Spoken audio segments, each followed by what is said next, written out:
Et puis ce matin, la secrétaire d'État en charge de l'égalité des chances, Nawal Ben Amou, présentait aux députés bruxellois l'évaluation du plan de lutte contre les violences faites aux femmes.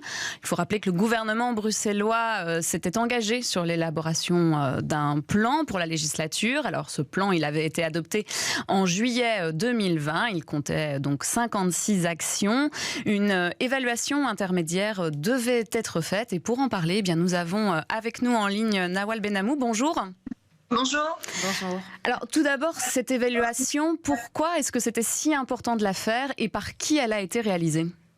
Alors, comme vous l'avez dit, on a eu un plan donc adopté par le gouvernement en juillet 2020. C'est un plan qui a été co-construit avec le secteur associatif, un plan transversal qui implique quasi tous les ministres du gouvernement pour lutter contre les violences faites aux femmes. Et il était important pour moi qu'une nouvelle méthodologie voie le jour, c'est-à-dire co-construire ce plan avec le secteur associatif, mais aussi par la suite, à mi-parcours, le faire évaluer par le secteur associatif, et donc en peut-être félicitant certaines actions qui ont déjà pu commencer, ou alors en étant peut-être un peu plus critique sur d'autres actions qui n'ont pas encore pu aboutir ou qui n'ont pas encore vu le jour. Je pense que c'est vraiment important, nous aussi, de nous remettre en question sur certaines des politiques menées, de nos actions. Il est sain aussi d'avoir l'avis notamment d'acteurs externes, et c'est ce que j'ai vraiment voulu faire, c'est avoir une nouvelle méthodologie assez novatrice et une première à la région. Et comme vous le disiez, effectivement, ce matin, j'étais en commission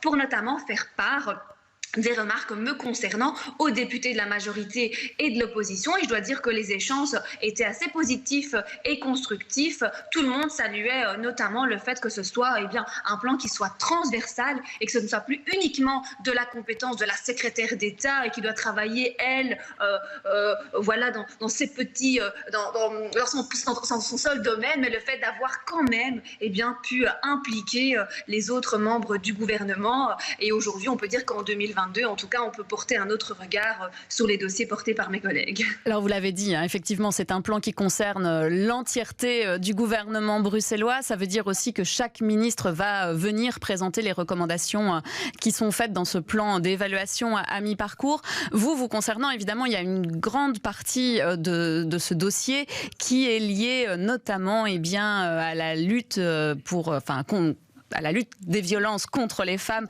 dans le milieu de la nuit notamment. C'est vrai qu'on en a beaucoup parlé avec les opérations Balance ton bar, ce qui n'était pas le cas quand vous avez créé le plan. Au final, aujourd'hui, le rapport vous recommande d'aller un cran plus loin, notamment dans la formation et dans les campagnes de communication ?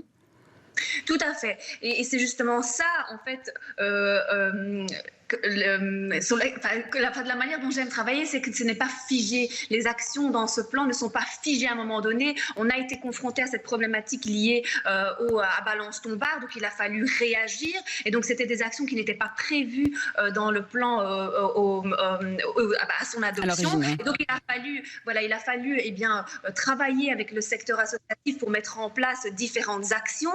On a lancé un appel à projet pour que des acteurs de terrain puissent agir de manière préventive, proactive, sensibiliser le monde de la nuit, notamment en organisant des formations. Et donc j'ai pu débloquer un budget tout de même assez conséquent de 250 000 € pour pouvoir mener à bien ces projets. Et donc les violences faites aux femmes évoluent. Il y a encore d'autres problèmes qui sont mis à jour, d'autres lumières qui sont faites sur d'autres problématiques. Et donc l'important, c'est de pouvoir s'adapter, c'est de pouvoir proposer des solutions, parfois dans l'urgence aussi, notamment avec le Covid par exemple. Mais l'idée, c'est de travailler toujours avec le secteur et de faire au mieux pour apporter les meilleures solutions. Alors il y avait un autre point, parce que vous avez deux casquettes également, celle du logement évidemment. Le conseil quand même qui est dans ce rapport, c'est notamment de prendre en considération de manière plus importante la précarisation des femmes. Comment on peut faire quand on est en attente d'un logement social ? On sait que c'est très compliqué, c'est des points, c'est une liste d'attente avec des priorités pour aider les femmes à accéder plus facilement, si elles en ont besoin, à un logement.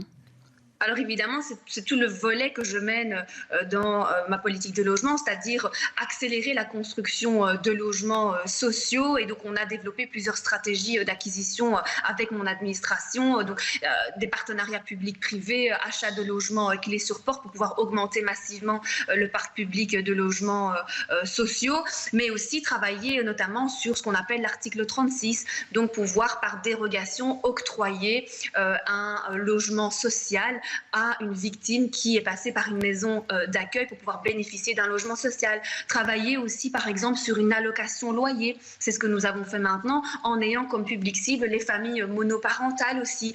Je compte aussi lancer l'allocation de relogement qui pourra bénéficier dans le courant 2023 aux victimes qui ont été aussi aux femmes qui ont été victimes de violences intrafamiliales.